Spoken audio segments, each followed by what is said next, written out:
So I'm going to be explaining the back squat, but I want you to know that almost all of the points that I make in this video are going to apply to all squats. So you're definitely going to learn something regardless. I want to first start off by talking about feet position.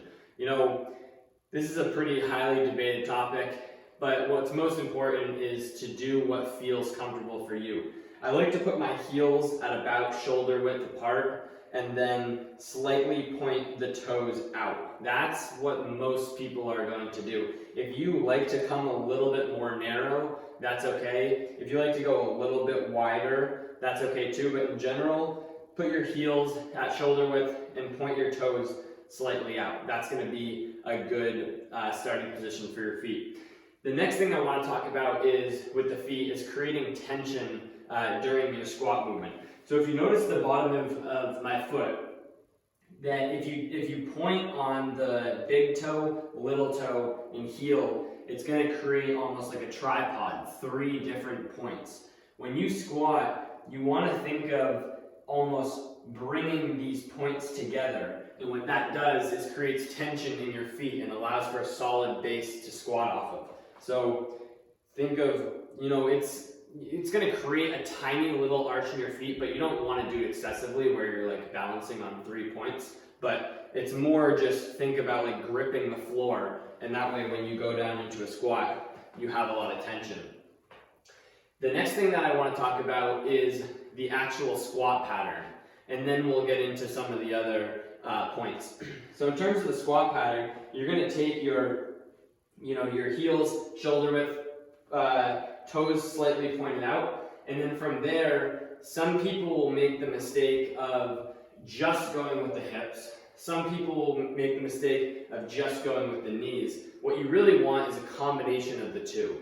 So your hips are slightly going back, almost at like an angle, while your knees are bending. So it's going to look like this and up, as opposed to just back and down, or leading with the knees. So again, your hips are going back at an angle as you bend your knees, and then you come right back up.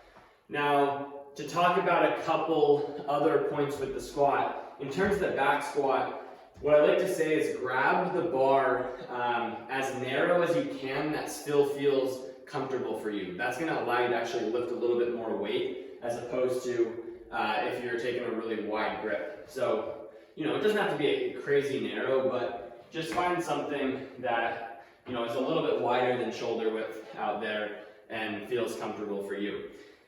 The main other thing that I want to talk about is breathing. So I'm going to unwrap the bar right here and get into, actually before I talk about that, I want to talk about when you unwrap the bar, you want the bar to sit on your traps. Your traps are up here. So you don't want the bar to come high up on your neck like this. That's going to cause a lot of, neck strain.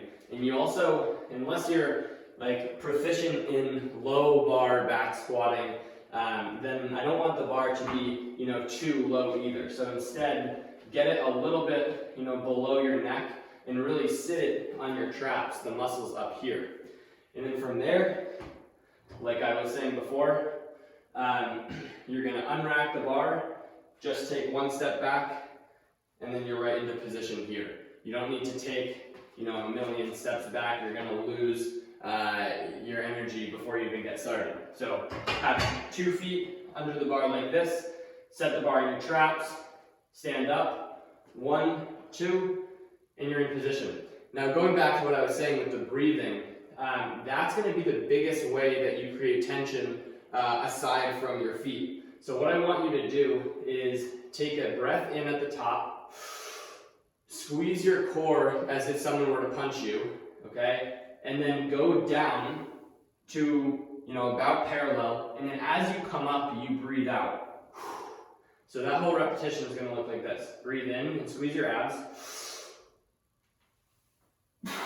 and then exhale on the way up. That's really going to allow you to create a lot of tension in your squat. Now I would say if you have any, heart issues or hypertension or something like that, I would just inhale as you go down and exhale as you go up, because holding your breath like that can momentarily raise your blood pressure. So if you have any heart issues, then I would stick to just constant breathing, breathe in and out. But if you don't, then you're really going to be able to lift a lot more weight, create a lot more tension by breathing in, squeezing your core, lowering, and then as you come up, breathing out.